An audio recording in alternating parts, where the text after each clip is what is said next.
শুধু আমাদের দেশ না, বরং আমাদের এই দক্ষিণ এশিয়া জুড়েই বিভিন্ন ধরনের মশলা খুবই জনপ্রিয়।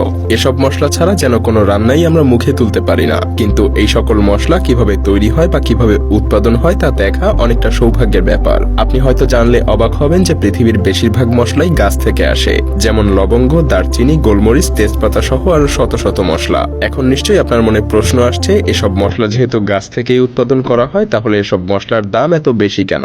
কারণ এই ভিডিওটা দেখলেই বুঝতে পারবেন। তো চলুন আর কথা না বাড়িয়ে কিভাবে এসব মশলা তৈরি করা হয় দেখে নেওয়া যাক।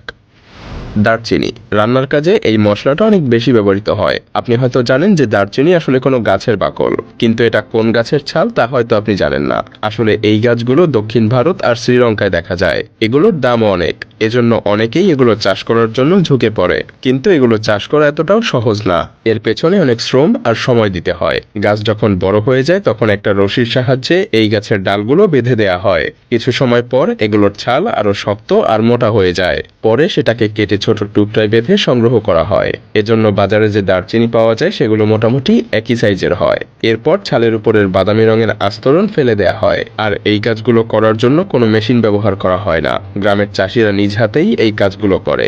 উপরের আস্তরণ সরানোর পর ডাল থেকে ছাল আলাদা করা হয়। তারপর সেগুলোকে রোদে শুকিয়ে ফ্যাক্টরিতে পাঠানো হয়। তবে ভালো কোয়ালিটির দারচিনি আলাদা করে প্যাকেট করা হয়, আর অবশিষ্ট দারচিনি গুঁড়ো করে ফেলা হয়, যেগুলো আপনি বাজারে মোটামুটি কম দামেই কিনতে পারবেন। ওয়াইন কর্ক আপনি এখন যা দেখতে পাচ্ছেন এটাকেও এক ধরনের দারচিনি বলা হয়, কিন্তু এগুলোকে খাওয়ার জন্য ব্যবহার করা হয় না। এগুলোর কাজ আলাদা। বড় বড় গাছ থেকে এই ছাল আলাদা করা হয়, কিন্তু এই কাজের জন্য স্পেশালিস্টের প্রয়োজন পড়ে। যে কোনো মানুষ এই কাজ করতে পারবে না, কিংবা কোনো মেশিন দিয়েও এই কাজ করা যায় না, বরং কুড়ালের সাহায্যে এই কাজ করতে হয়। এই গাছগুলোর বেড়ে উঠতে প্রায় 15 থেকে 20 বছর পর্যন্ত সময় লেগে যায়। এরপর এসব ছালকে ফ্যাক্টরিতে পাঠানো হয়। তারপর রোদে ভালোভাবে শুকিয়ে গরম পানিতে সিদ্ধ করতে হয়, ফলে ছালগুলো অনেক বেশি নরম হয়ে যায়। এরপর একটা কাটার ব্যবহার করে এভাবে ছোট ছোট টুকরো করা হয়। আপনি হয়তো এতক্ষণে বুঝে গিয়েছেন যে এগুলো দিয়ে কি তৈরি করা হবে। আপনি ঠিকই ধরেছেন, এগুলো দামি মদের বোতলের মুখ বন্ধ করতে কর্ক হিসেবে ব্যবহার করা হবে। বোতলে মদ ভর্তি করে তার মুখ ঠিকঠাকভাবে লাগাতে এই কর্কগুলোকে ব্যবহার করা হয়। বিশেষজ্ঞরা মনে করেন মদের বোতলের কর্ক তৈরি করার জন্য এটাই সব থেকে ভালো উপায়, কারণ এতে করে মদের মধ্যে কোনো ধরনের সমস্যার সৃষ্টি হয় না, আর এতে মদের স্বাদের উপরেও কোনো প্রভাব পড়ে না। এলাচ এলাচের ব্যবহার সম্পর্কে আমরা কম বেশি সবাই জানি, কিন্তু এই এলাচ কিভাবে বাজার পর্যন্ত এসে পৌঁছায় তা জানলে আপনি অবাক হবেন। এলাচ আসলে এক ধরনের ফল। এর গাছগুলো দেখতে কিছুটা এরকম, অনেকটা খেজুরের মতো, কিন্তু একটু লম্বা। বাজারে এই ফলগুলো অনেক বেশি মূল্যে বিক্রি করা হয়, কারণ এদের চাষ করা অনেক কঠিন।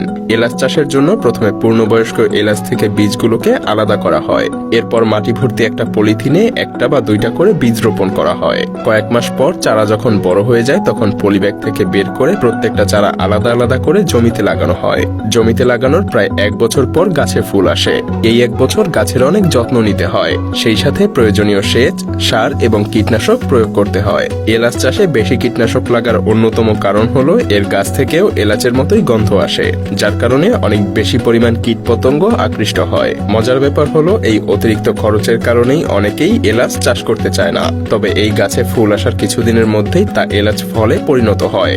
গাছ কেটে সেগুলোকে সংগ্রহ করে রোদে শুকানো হয়। তারপর এগুলোকে বিভিন্ন প্রক্রিয়ার মাধ্যমে প্যাকেটজাত করা হয়।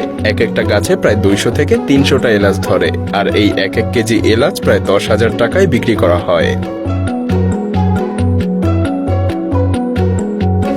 লবঙ্গ লবঙ্গ গাছ দেখতে কিছুটা লিচু গাছের মতো, আর এগুলোর ফুল দেখতেও অনেক বেশি সুন্দর। তবে কিছুদিন পরই এই ফুলগুলোই লবঙ্গে বদলে যায়। বড় হওয়ার পর এগুলোকে ভেঙে রোদে শুকানো হয়, এজন্য খুব বেশি পরিশ্রমেরও দরকার হয় না। এটা এক ধরনের মশলার আইটেম। খাবারকে আরো বেশি সুস্বাদু বানাতে লবঙ্গ ব্যবহার করা হয়। এছাড়াও লবঙ্গের কিছু উপকারী দিকও আছে।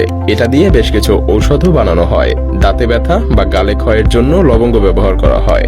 এমনকি ল্যাবে বেশ কিছু প্রসেসিং এর পর এটা দিয়ে বেশ কিছু মেডিসিনও তৈরি করা যায়। বুঝতেই পারছেন এই মশলা কতটা উপকারী।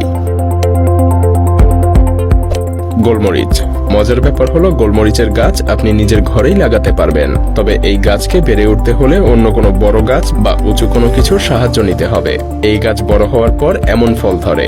এই ফল কাঁচা অবস্থায় সবুজ আর পেকে যাওয়ার পর লাল রঙের হয়ে যায়। এরপর এগুলোকে ভেঙে রোদে শুকানো হয়, আর এভাবেই তৈরি হয়ে যায় গোলমরিচ।